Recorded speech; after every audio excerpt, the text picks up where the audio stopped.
A new bill quietly introduced by Congress last week is causing quite a stir among civil liberties groups. The brainchild of Senators John McCain and Joe Lieberman. The bill would give the U.S. government the power to indefinitely detain terror suspects without charge or trial and to interrogate them for their quote-unquote intelligence value.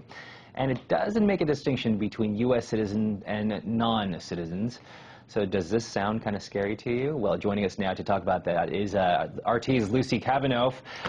Lucy, hello. So some concerns. I mean, this is kind of a no-duh question, I guess, but there are some concerns, and what are the concerns here? Yeah, well, I mean, people see this as yet another example of overreaction by the government in the name of national security. I mean, the frightening thing about this legislation is that it effectively gives the U.S. military the right to detain American citizens in the name of national security with, absolutely no recourse to correct the situation if someone was, for example, detained in error.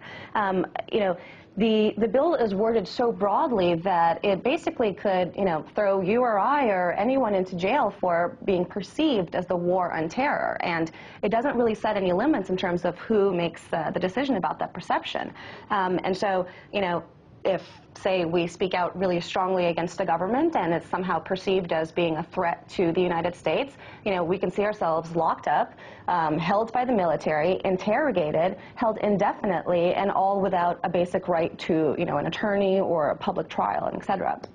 It also begs the question of what happens when you detain someone in error, and also what happens, what mechanisms are in place to prevent this from being politically used in a politicized sort of way. I mean, could we see this legislation used to stifle dissent? I mean, Tea Partiers often say fairly critical things of the U.S. government. In its extreme, could we see this legislation used as something to stifle that kind of dissent? What about 9/11 truthers? What about anti-war protesters? And so, the question is limits and oversight, and this legislation unfortunately doesn't set any limits, and it doesn't really, allow any process for these kinds of decisions to be overseen in a system of checks and balances. What about people who just simply come on and say, God, I hate this country? I mean, and even they maybe could be, because of the broad language, broad scope of the language which you had brought up earlier, they could even potentially be, I guess, put on this watch list by the government. Well, I mean, that's the threat, and that's always the problem that you have when lawmakers legislate out of panic. I mean,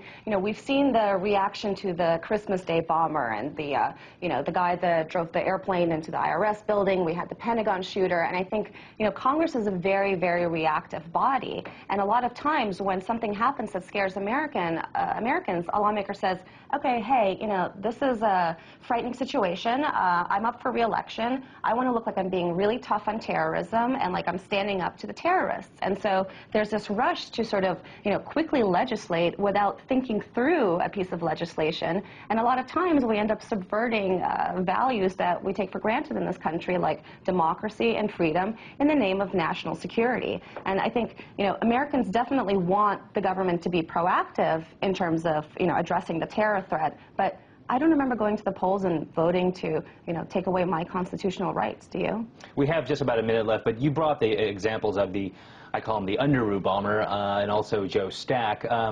But because of events like those, incidents like those, isn't there kind of a need for a piece of legislation like this? Well, again, legislation like this is done out of fear and out of panic, and it's not thought through. The consequences of this, I mean, when you look at the domestic terror threat, a lot of folks, and I'm not justifying this, I mean, any sort of violence is completely inexcusable, but a lot of people are, trending towards violent reactions to what they perceive as a loss of their liberties to the federal government. And something like this is not going to win you any friends by people who already feel like they're sacrificing their rights and liberties in the name of terror, And the ironic thing is you'd think that this would be maybe a partisan issue where Democrats or Republicans would be different on this. And unfortunately, with things like this, both parties seem to work in lock and step. I mean, we saw the passage of the Patriot Act with virtually no debate last week. And, I don't know if this thing is going to pass, but again, there's just very little difference between the two parties on an issue like this. RT's Lucy Kavanaugh. We will see if this thing passes. Thank you so much for joining us. Thank you.